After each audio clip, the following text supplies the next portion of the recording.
দালাল ছাড়া কি জাপানে আসা সম্ভব? আমি বলবো হ্যাঁ, দালাল ছাড়া জাপানে আসা সম্ভব।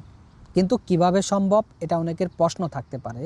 চলুন আপনার প্রশ্নটা ভাঙিয়ে দেই যে দালাল ছাড়া আপনি কিভাবে জাপানে আসবেন এবং এখানে এসে জব করবেন, ভালো টাকা আর্নিং করবেন। এখানে আমাদের দুইটা বিষয় মাথায় রাখা লাগবে। একটি বিষয় হচ্ছে আপনি কোন ভিসাতে আসবেন, আরেকটি বিষয় হচ্ছে সেই ভিসার ক্রাইটেরিয়া কি কি। চলুন আমরা জানি। পৃথিবীর ভিতরে জাপান এমন একটি রাষ্ট্র যেখানে আপনি দালাল ছাড়াই আসতে পারবেন। আজকে আমরা কথা বলবো SSW ভিসা নিয়ে। অন্য ভিসা নিয়ে আমরা পরবর্তীতে বা অন্য ভিডিওতে আলোচনা করব। তো SSW ভিসাতে আপনি বিদেশ থেকে হোক, বাংলাদেশ থেকে হোক, সব জায়গা থেকেই আপনি আসতে পারবেন এবং দালাল ছাড়া। তো SSW ভিসা 1, SSW ভিসা হচ্ছে 2 হচ্ছে জাপানে আসার পর এখানে করতে পারবেন এবং সারা জীবন জাপানে থাকতে পারবেন। তো চলুন আমরা SSW ভিসার ক্রাইটেরিয়াটা জানি, কিভাবে আপনি দালাল ছাড়া জাপানে আসবেন।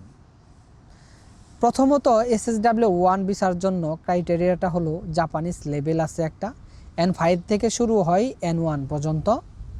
তো সেক্ষেত্রে N4 মানে সহজই আছে, N4 লেভেল জাপানিজ ভাষাটার একটা সার্টিফিকেট লাগবে পাস করার।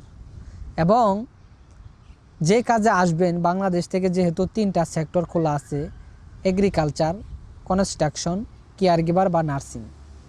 তো এই 3টা বিষয়ে আপনি খুব সহজভাবে বাংলাদেশ থেকে বা অন্য দেশ থেকে আসতে পারেন। তো এই 3টা সেক্টর, যে কোনো একটা সেক্টর আপনি বাছাই করে যে কাজটা করতে পারবেন, সেখান থেকে আপনি পরীক্ষা দিয়ে একটা স্কিল টেস্ট পাস করবেন এবং জাপানিজ ভাষাটা পাস করলেন। তাহলে এই দুইটা যদি স্ট্রং থাকে, সেক্ষেত্রে আপনি এমন একটা সিভি বানাবেন জাপানিজ ফরম্যাটে, যেখানে আপনি আগে যা করছেন, যা অভিজ্ঞতা আছে, লেখাপড়া করছেন, সমস্ত কিছু সেখানে কি সিভিতে সুন্দর করে বিস্তারিত লিখবেন, যেটা জাপানিজ ফরম্যাটে। এবং আরেকটা বিষয় হলো মানে পিডিএফ বানাবেন। এমন একটি পিডিএফ বানাবেন যে পিডিএফের ভিতরে মানে পাসপোর্ট থেকে শুরু করে সিভি থেকে শুরু করে সমস্ত কিছু যে এক ক্লিকেই দেখা যায়, মানে ওর মধ্যে যে থাকে একটা পিডিএফের ভিতরেই। এইটা যখন স্ট্রং হবে, তারপরে আপনার বাকি দায়িত্ব হলো জাপানের কোম্পানি খোঁজা। কিভাবে খুঁজবেন এই বিষয়টা একটু পরে বলতাছি। প্রথমে আমি মেন বিষয়গুলো আগে তুলে ধরি।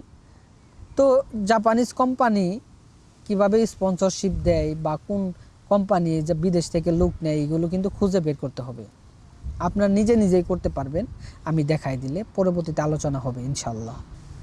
তারপরে কোম্পানি বা রেজিস্টার্ড সাপোর্ট অর্গানাইজেশন থেকে আপনাকে হেল্প পাওয়া বা হেল্প করা।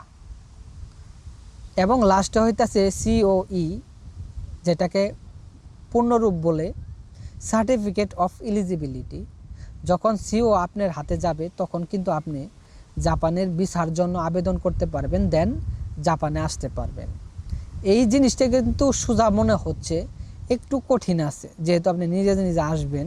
সেক্ষেত্রে আমি এখন বুঝাবো কি কি কঠিন এবং কিভাবে আসবেন, কার মাধ্যমে আসবেন, দালাল ছাড়া। কে দালাল ছাড়া আপনাকে নিয়ে আসতে পারবে বা এই কাজগুলা কে আপনাকে করে দিতে পারবে, যে আপনার কাছ থেকে কোনো টাকা নিবে না, কোনো কিছু নিবে না, শুধু আপনার দোয়াটা নিবে। এটা কে হতে পারে? আপনারা তো ইতিমধ্যেই যারা আমার ভিডিও দেখেন বুঝতে পারছেন। আর যদি না বুঝেন, সেক্ষেত্রে আমি বলতাছি, আপনারা যদি জাপানে দালাল ছাড়া আসতে চান, সেক্ষেত্রে আমি আছি সুমন, 8 বছর ধরে জাপানে থাকি, আপনাদেরকে খুব সুন্দরভাবে হেল্প করতে পারবো। আমাকে একটা টাকাও দিতে হবে না, শুধু জাপানে আসার পর আমার জন্য একটু দোয়া করবেন, এতটুকুই যথেষ্ট। তো চলুন আমরা একটু যে কঠিন বিষয়গুলো আছে আমি একটু বুঝাই। যারা জাপানিজ ভাষা শিখতেছেন বা শিখে বসে আছেন বা শেখার জন্য আগ্রহ হয়েছেন, যে জাপানে যেহেতু দালাল ছাড়া আসা যায়, একটা দালাল কখন আপনার ওইখান থেকে টাকা নেয়, যখন আপনি কোনো কিছু বুঝেন না, সেক্ষেত্রে আপনাকে হেল্প করে। এই হেল্পের বিনিময়ে যেখানে 2 লক্ষ টাকা দিয়ে এই সব কিছু হয়ে যেত, সেখানে আপনার ওইখান থেকে 7 লক্ষ টাকা নিতেছে, 3.5 লক্ষ টাকা নিতেছে, 5 লক্ষ টাকা নিতেছে, 10 লক্ষ টাকা নিতেছে। তো আপনি একটুখানি না বোঝার কারণে এতগুলো টাকা আপনাকে জমি বিক্রি করে হইতে পারে দিতাছেন, বা অনেকে ঋণ করে দিতাছেন, বা যার বাপের আছে তারা দিতাছেন। তো এই টাকাগুলা কিন্তু অনেক বেশি দেওয়া হচ্ছে। যেহেতু এখানে কথা বলা হচ্ছে দালাল ছাড়া আসবেন, সেক্ষেত্রে কিন্তু 2 লক্ষ টাকার উপরে আপনার আর কোনো টাকা লাগবে না। 2 লক্ষ টাকা কেন লাগবে? আপনার জাপানে আসার জন্য প্লেন ভাড়া লাগে 80,000 টাকার মতো।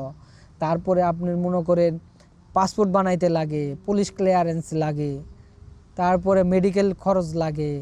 আপনি জাপানে আসবেন, কিছু জামা কাপড় মার্কেট টার্কেট আছে, এই বিষয়ে লাগে। তো সেক্ষেত্রে এগুলো আপনারই খরচ, আর কারণ না। এখানে 2 লক্ষ টাকার মতো লাগতে পারে। আমি কিছু একটু কঠিন বিষয়গুলো তুলে ধরি। কঠিন বিষয় হলো জাপানিজ N4 লেভেল পাস করাটা এত সহজও না, এত কঠিনও না, এবং ইজিও না। মানে ইজিও আবার, মানে একটু যদি ভালো করে পড়েন 6 মাসের ভিতরে আপনি, বা 6-7 মাসের ভিতরে জাপানিজ N4 লেভেল পাস করবেন, এবং যে কাজে আসবেন সেই স্কিল টেস্টটা পাস করবেন, খুব সুন্দরভাবে পাস করবেন। সেক্ষেত্রে আপনি যদি জাপানে আসেন, আপনাকে কিন্তু আর পিছনে ফিরে তাকাতে হবে না, এবং এখানে এসে লক্ষ লক্ষ টাকা ইনকাম করা যায়। ইতিমধ্যেই অনেকেই জানে যারা আমার ভিডিও দেখে, যে জাপানে যত মানে একদম সহজভাবে আসার প্রসেস, বেতন, তারপরে কোন কাজে আসবেন, এই বিষয় নিয়ে আমি আলোচনা করি। তো যারা যারা আমার ভিডিওটা দেখলেন বা দেখতেছেন, তারা আমাকে সাবস্ক্রাইব করে রাখেন, আমার ভিডিওগুলা দেখবেন এবং এখান থেকে উপকার পাবেন। একদম বাস্তবসম্মত আমি জাপান থেকে আপনাদেরকে শেয়ার করতেছি। এরকম ভিডিও কিন্তু পাবেন না, কারণ এগুলো হচ্ছে আপনার বাস্তবসম্মত একটা ইনফরমেটিভ ভিডিও। হ্যাঁ, এগুলো ভিডিও পাবেন না কেন? মানুষ সত্য কথাটা তুলে ধরতে চায় না। আমি আরেকটা বিষয় বলি বাঙালি নিয়ে। যারা বাংলাদেশে আছে, তারা জাপানে থাকে অনেকেই, তো তাদের মধ্যে মিল আমি দেখি না। ইন্ডিয়ানরা মিল আছে, নেপালিরা মিল আছে, ভিয়েতনামেরা মিল আছে, ইন্দোনেশিয়ারা ওদের একটা কি মিল আছে, ওদের মানে কমিউনিকেশন খুবই ভালো, মিল আছে। কিন্তু বাংলাদেশে আমি একটা জিনিস দেখছি, একজনের যদি ভালো কিছু করতে যায়, তার অনেক শত্রু হয়ে যায়, অনেক শত্রু হয়ে যায়, কেউ কারোর ভালো দেখতে পারে না। যেমন মনে করেন এই ভিডিওতে যে আজকে আমি বলতাছি, যে আমি যেইভাবে ভিডিও তৈরি করতেছি, সঠিক ইনফরমেশনটা আপনি করে দিতেছি, এক সময় দেখবেন আমার নামে অনেক কলঙ্ক তৈরি হবে। আমার নামে মানে আমার পিছনে হাজারো মানুষ পড়বে, যে ওকে কিভাবে থামানো যায়, এটা করবে। আপনারা একটু ধৈর্য ধরেন, দেখবেন যে এমন হাজার হাজার মানুষ আছে যে আপনাদেরকে যে হেল্প করতেছি, আপনাদের যে ভালো একটা মানে মোটিভেশন দিতেছি, জাপানে আসেন, হ্যাঁ, জাপানে এসে ভালো টাকা ইনকাম করেন, আপনার ফ্যামিলিকে হেল্প করেন, আপনি নিজে হেল্প হন, উন্নত রাষ্ট্রে সেটেল হন, এই যেগুলো মোটিভেশন দিতেছি, দেখবেন বেশি দিন নাই কিছু কিছু এজেন্সি আমার পিছে লাগবে, কিছু কিছু জাপানে থাকে তারা আমার পিছে লাগবে, কিছু কিছু মানুষ আছে তারা আমাকে দেখতে পারবে না, কারণ আমি সঠিক ইনফরমেশন এবং আপনাদেরকে বাস্তবসম্মত কোনো কিছু শিখাইতেছি। সেই জন্য বাঙালিদের এই একটা সমস্যা, মানে কাউকে উপকার করতেও দিবে না, নিজেও করবে না, পিছ ধরে টান দিয়ে বসে থাকবে। তো যাই হোক, ভিডিওতে আর এত আলোচনা করলাম না।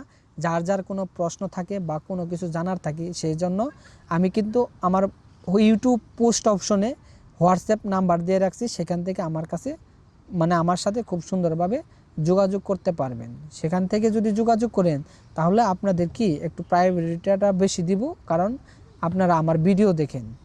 আর আমার ভাগ্য যে আমার ভিডিওগুলো আপনাদের মাঝে যাইতাছে, আপনারা দেখতেছেন, আমাকে সাপোর্ট করতেছেন, এইটুকু ভালোবাসা আমার জন্য অনেক কিছু। এবং আমার মাধ্যমে যারা যারা জাপানে আসবেন, টাকা তো লাগবেই না, জাপানে আসার পরে একটু দোয়া করবেন আপনাদের কাছে, এতটুকুই আমি চাই, আর কিচ্ছু চাই না। আসেন জাপানে, ভালো টাকা ইনকাম করেন, ফ্যামিলিকে হেল্প করেন। Best of luck, welcome to Japan.